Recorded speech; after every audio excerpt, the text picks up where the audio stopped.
What's up, guys? I know it's been a while. Sorry, I got really busy. I had a video planned for last week and I started filming it, but then I realized it was just the stupidest video ever. This week, I figured I'll talk about being a nice guy and the pros and cons of being a nice guy. Personally, I like to consider myself a nice guy when it comes to talking to girls. I know some girls like the asshole or the badass dude, but I just can't do that. This is not in my personality to be mean to that person. So I consider myself a nice guy. But there are some, I guess you could say, rules and guidelines to being nice, because you don't want to be overly attached, which I sometimes am guilty of. Alright, so I've got a few things here I'm going to talk about. First of which, texting and calling. This is usually the make or break part of the whole entire relationship. The whole point of texting and or calling is to get the person interested in talking to you. You don't want to flood her with a lot of texts or calls. It'll come off as desperate, clingy, needy, sometimes just creepy. The only time you can you do that stuff is if it's like your actual girlfriend or if you guys are mutual feelings towards each other. But if you're trying to actually get someone to like you, I say give it a few texts. Rule of thumb, in my opinion, don't go over 2 texts without her sending you one back. And that second text you send has to be like a hope you have a good day, if you're busy text me later kind of thing. You don't want to send the same text to her twice, because you obviously know she got the first one. She's either busy, can't talk to you, or just doesn't want to. So if you just end with a second text saying have a good day, text me when you're free or whatever, it gives it a little bit of leeway and it doesn't really kind of show that you're maybe overflowing or something. Don't leave more than one message. And I'll only call one time. Leave one message and she'll call you back if she wants to talk to you.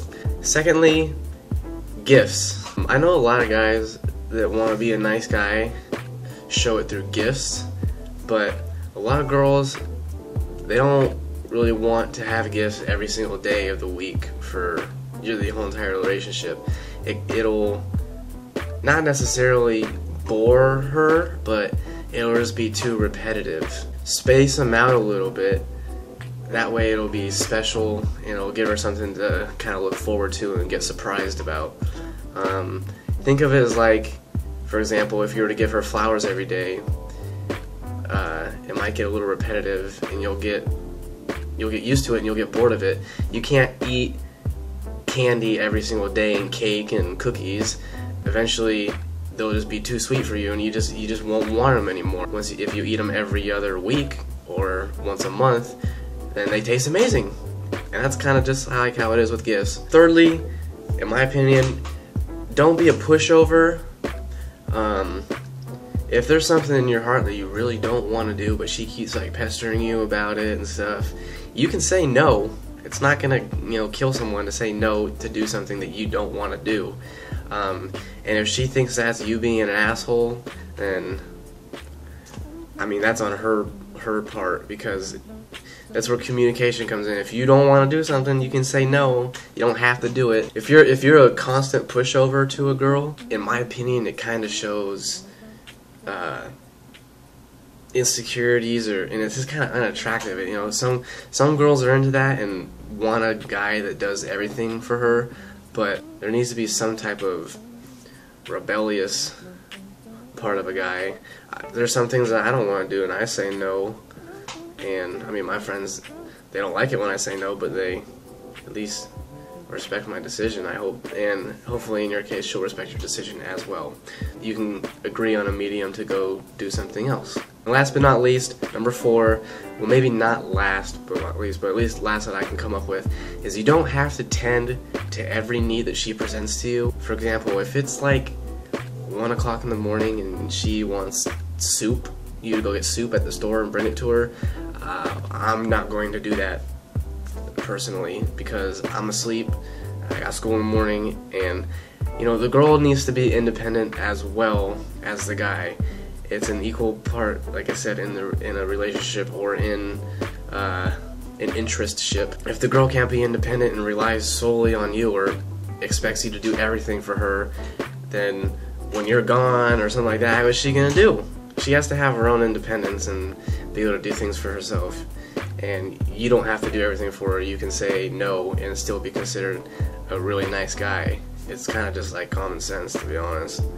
But there's some things that would be really polite for you to do for her if she asks, but you don't have to do stuff that's super outrageous. And if she gets mad at you for that, then you might want to reconsider what's going on there. Who would be up at 1 o'clock in the morning anyways that would want soup? Seriously, get ice cream or something. If you're a nice guy and you do any of these things, don't worry, I do some of them too. I'm not perfect, no one's perfect. I get carried away with the texting more than most people, so I do admit to that. But just do you and be yourself, and regardless if you make your girlfriend or person you're interested in think you're an asshole, you know you're a nice person, so just be nice, and she'll like that too. Sorry for being gone so long. I'm gonna try and get back to a normal routine, but sometimes I just have no idea what to do it on. Like this one, there's just a spur of the moment. I was like, okay, so maybe next one I'll be for not being an asshole, or I'll do a girl's version of it or something like that. Who knows? But leave any ideas in the comments below. I'll probably do one if it's good, or I can think of stuff to make a video about from your idea. And thumbs up, and I don't know. Just have a good day. Don't forget to subscribe.